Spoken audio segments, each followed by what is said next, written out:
You know, the whole thing about the FMS, the first principle we live by is make sure you protect the person. If the person goes to the gym and gets hurt after going to 2 sessions, they're not gonna come back. You don't wanna take somebody who can't move and stick them into this high energy, high level aerobics class. Exercise in the wrong hands with the wrong guidance and the wrong business plan is actually a risk factor. The 2 biggest goals that we see, right? Feel better, look better. To me, in the fitness world, when I hear feel better, that means move better, right? So that's one of the 2 main and only goals that we see. Any question about exercise is, how can you help me through movement? And the answer is, as soon as I know how you move, I can. When you look at like the general health club market, 87% of new members expect to get some type of fitness consultation.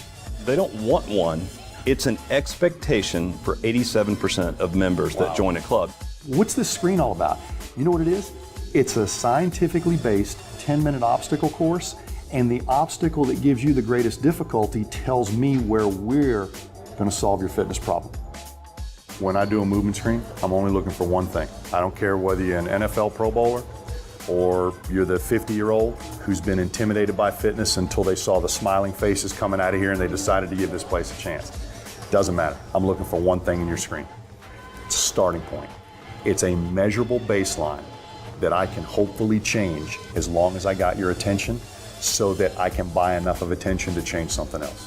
When you're actually getting screened, it gets a little personal. And you realize I'm not setting a bar for you to reach. I just became accountable to you to try to change these things that don't look so good.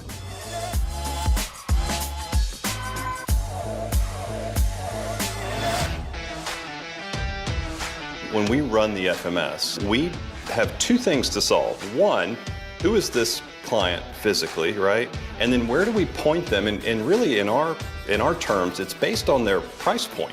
To get a good penetration in your market or in your gym setting or whatever that is, you got to put more products on the shelf. What that means is different price points, which means more than likely different sized groups. The FMS, the great thing about that is it tells us in each one of those price points where that customer should go. How do you know which version of the FMS to use, the modified or the full screen? Depends on the health history. So there's some kind of an intake on the front end where we know a little bit about this person before we even get to the screen. So if I look at someone who's in their mid-50s, but they're very active, they're gonna get the full FMS. As opposed to maybe someone who comes to us that's completely sedentary, who hasn't worked out in 15 years, they're gonna get the modified screen. If you think about it, that's gotta also help your retention. Listen, it's a low barrier to get them into our gym, and that's what we want. We don't want to make them feel bad, because if we can't give them a test that's applicable to them where they are, we're never going to be able to help them, right? By looking at the data, we can actually do a modified screen for certain people where we know their fitness presence is only going to be so much.